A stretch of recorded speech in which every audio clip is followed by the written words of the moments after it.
श्री गणेशाय नमः। मां सरस्वत्यै नमः। श्री गुरुचरण कमल पादुकाभ्यो नमः। मां सर्वेश्वरी भवानी की जय। गंगा मैया की जय। बाबा विश्वनाथ की जय। सर्वेश्वरी स्वरूप श्री सतगुरु सर्वेश्वरी स्वरूप श्री सतगुरु। जय मां गुरु गुरु जय मां गुरु। सर्वेश्वरी स्वरूप श्री सतगुरु। जय मां गुरु गुरु जय मां गुरु।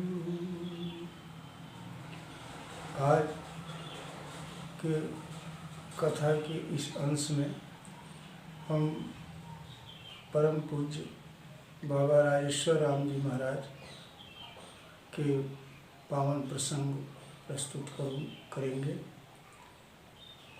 सदगुरु महाराज के दीक्षा गुरु और क्रीमकुंड स्थान के पीठाधीश्वर ब्रह्मलीन संत परम पूज्य बाबा राजेश्वर राम जी महाराज। आपका जन्म वर्तमान चंदौली जिला के महुवर गांव में, जो गंगा के तट पर अवस्थित है, वहीं पर हुआ था। और आपकी नई युवावस्था में देशभक्ति से प्रेरित होकर स्वतंत्रता संग्राम आंदोलन में भी भाग लिया था। और आप महात्मा गांधी, पंडित जवाहरलाल नेहरू आदि शीर्षस्थ नेताओं से भी आपका व्यक्तिगत संपर्क रहा।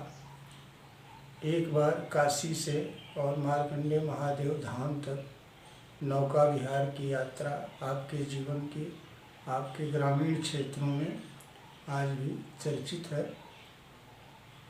बहुत सी नौकाओं में बहुत से कार्यकर्तागण, उसमें गांधी बापू और जवाहरलाल जी के साथ वाली नौका पर आप विराजमान थे।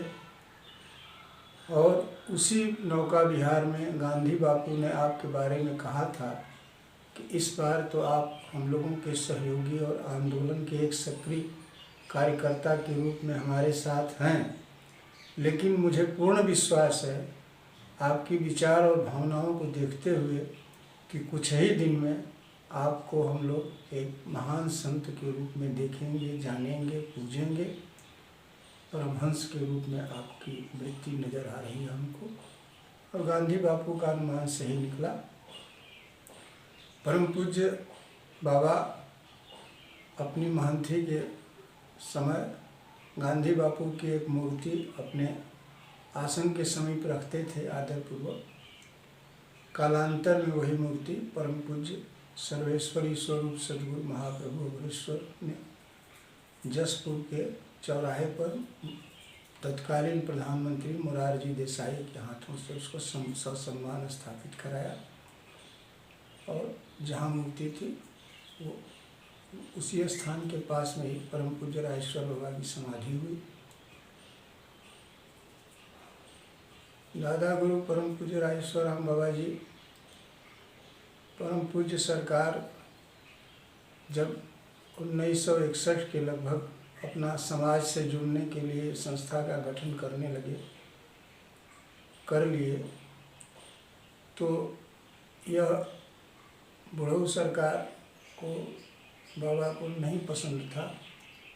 उसी समय उन्होंने विरोध किया कि यह जो आप करने जा रहे हैं इससे आगे चलकर आपकी शांति भंग होगी।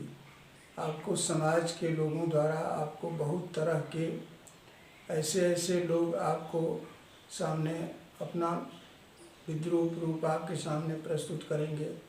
आप इतने उच्च कोटि के महात्मा परमात्मा स्वरूप, आपकी शांति भंग होगी और आपको ये सब समाज वाले बहुत रुलाएंगे।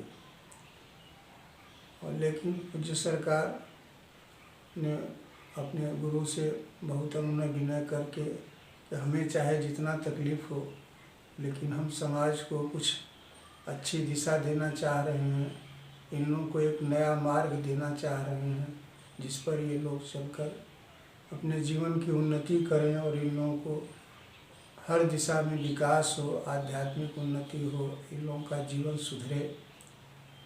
इसके लिए हम इन लोगों को शिक्षा दीक्षा भिक्षा के माध्यम से बहुत कुछ समझाने का प्रयास करेंगे।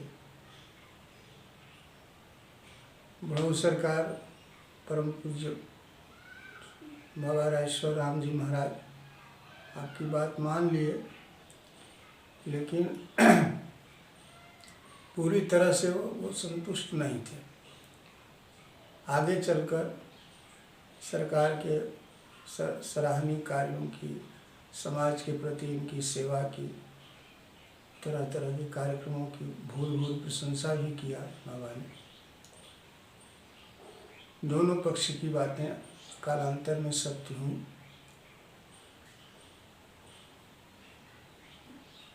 सर्वेश्वरी स्वरूप सद्गुरु महाप्रभु ने शिक्षा के लिए अनेक शास्त्रों की रचना की, अनेक पावन ग्रंथों की रचना की, जिसमें अघोर वचन शास्त्र एक अद्भुत कृति है। अघोरेश्वर संवेदनशील, अघोरेश्वर स्मृत वचनामृतम, अघोर गुरु गुह, जीने की पगडंडी, सफल योनि, पंचोपनिषद आदि की स्वतः रचना की। और उनके भक्तों ने भी पूज्य बाबा के सम्मान में, बाबा के यशोगान में भी अनेक पत्र पत्रिकाएं लोग प्रकाशित कराए। और एक अत्यंत छोटी सी पुस्तिका के रूप में मेरे विद्यालय मेरे गांव नामक एक पुस्तिका परम पूज्य अघोरेश्वर महाप्रभु की अत्यंत विशिष्ट रचना है, जो हमें आशा नहीं विश्वास भी है कि आगे चलकर वह रचना हमारे पवित्र भारत देश के जितने भी ग्रामीण अंचल हैं, हर गांव में, हर घर में पहुंचने और पहुंचाने लायक है। आशा है माँ गुरु की कृपा से वो पहुंचेगी धीरे धीरे। मतलब उसमें अपने गांव गुंडी ग्राम के माध्यम से ग्रामीण संस्कृति का जो प्रस्तुतिकरण अघोरेश्वर महाप्रभु ने किया है कि हमने किससे क्या क्या सीखा। उस पुस्तिका शुरू होती है, कल रात कार्तिक पूर्णिमा का चाँद जब मुझे निहार रहा था तो मैं अपने गांव के बताऊ दादा गणेरिया की पत्नी लौकी आजी की याद रूपी अजोरिया में विभोर था। यहीं से शुरू होती है। और गांव के अनेक लोगों का, गुंडी ग्राम के उन सब लोगों का परिवार आज भी वहाँ प्रफुल्लित है, आह्लादित है। और पूज्य सरकार के प्रति पूरा गुंडी ग्राम अपने आराध्य देव परमात्मा के प्रति जो भाव निवेदित होना चाहिए बढ़ चढ़ कर के है, इसमें कोई कमी नहीं है। और हमें हमारी बड़ी तीव्र अभिलाषा है कि सर्वेश्वरी स्वरूप सद्गुरु कथा को एक बार गुंडी ग्राम में परम पूज्य बाबा की जन्मभूमि पर बहुत ही अच्छे ढंग से, हो सके तो संगीत के साथ प्रस्तुत करने की अभिलाषा है। माँ से प्रार्थना है कि हे माँ, मेरा निवेदन स्वीकार कर मुझे आशीष प्रदान करें। दीक्षा के संबंध में सद्गुरु महाप्रभु की ऐसी विशेषता रही कि दृष्टि से भी अनेक लोगों को दीक्षा दे दिया उन्होंने अपनी दृष्टि से। अपने स्पर्श मात्र से किसी ने पाँव छू लिया, किसी के सर पर हाथ रख दिए, उसको भी मंत्र का लाभ हुआ। स्वप्न में भी बहुत से लोगों को दीक्षा दिए और व्यावहारिक रूप से तो बहुत कम लोगों को दीक्षा दिए।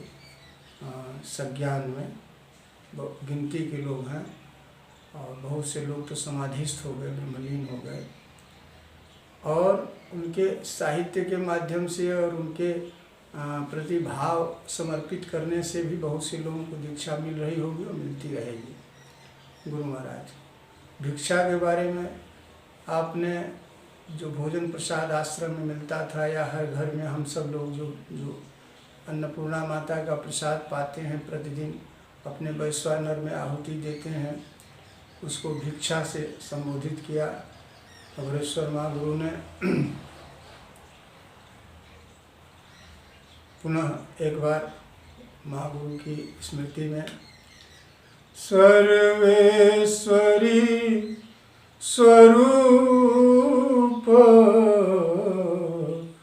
श्री सतगुरु जय माँ गुरु गुरु जय माँ गुरु जय माँ गुरु गुरु जय माँ गुरु सर्वेश्वरी स्वरूप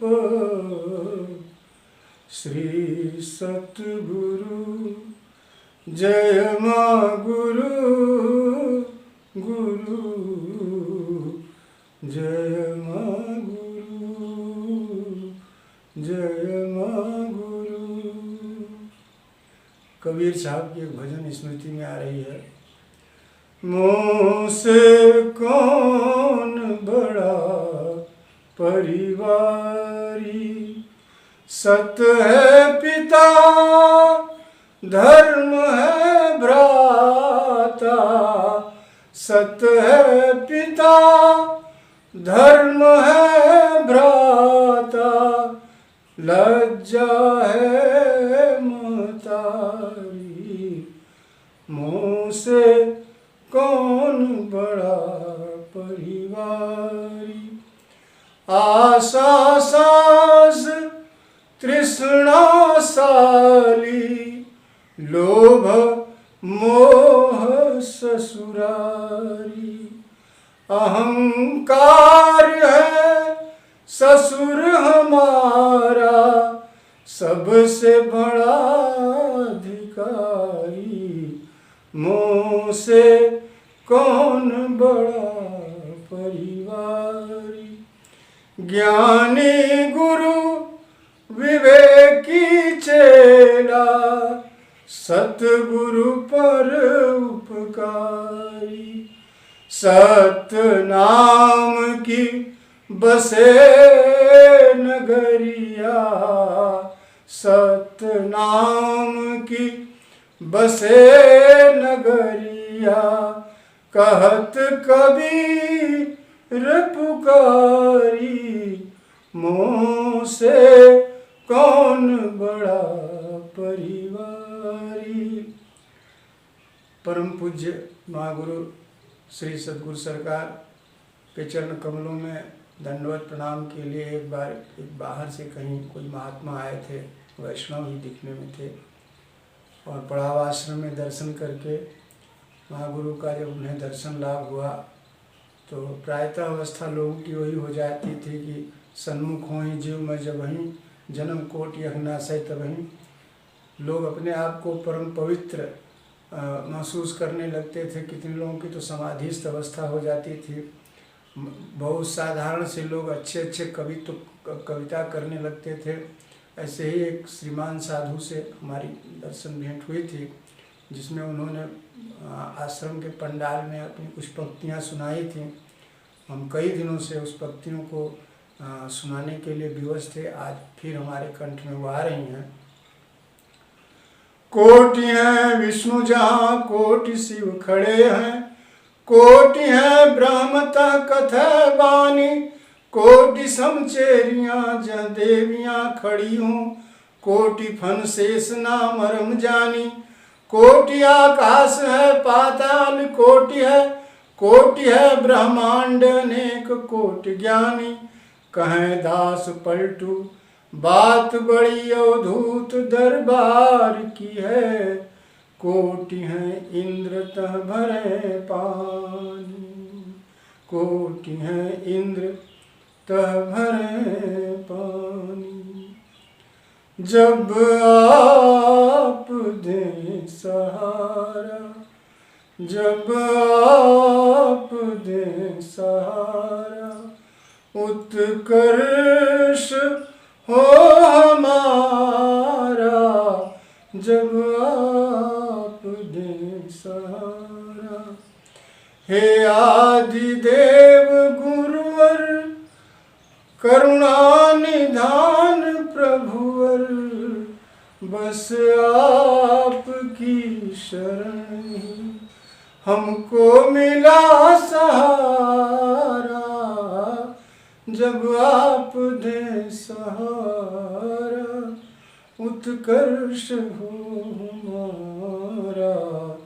जब आप दें सहारा, जब आप दें सहारा, उत्कर्ष हो हमारा। कुछ विशिष्ट पंक्तियाँ। शुभ शुद्ध शांत शीतल, अनुराग ध्यान अविरल, सद्भाव से हृदय में श्रद्धा सुमन खिलेंगे। हो रोम रोम पुलकित, प्रभु प्रेम प्राण प्रमुदित, निज आत्म रूप सुंदर दर्शन किया करेंगे। औघड़ गुरु कृपा का सिद्धांत यह अटल है, सर्वेश्वरी शरण से अवधूत आ मिलेंगे। सर्वेश्वरी स्वरूप श्री सतगुरु, जय माँ गुरु गुरु, जय माँ गुरु, जय माँ गुरु गुरु, जय माँ गुरु। हर हर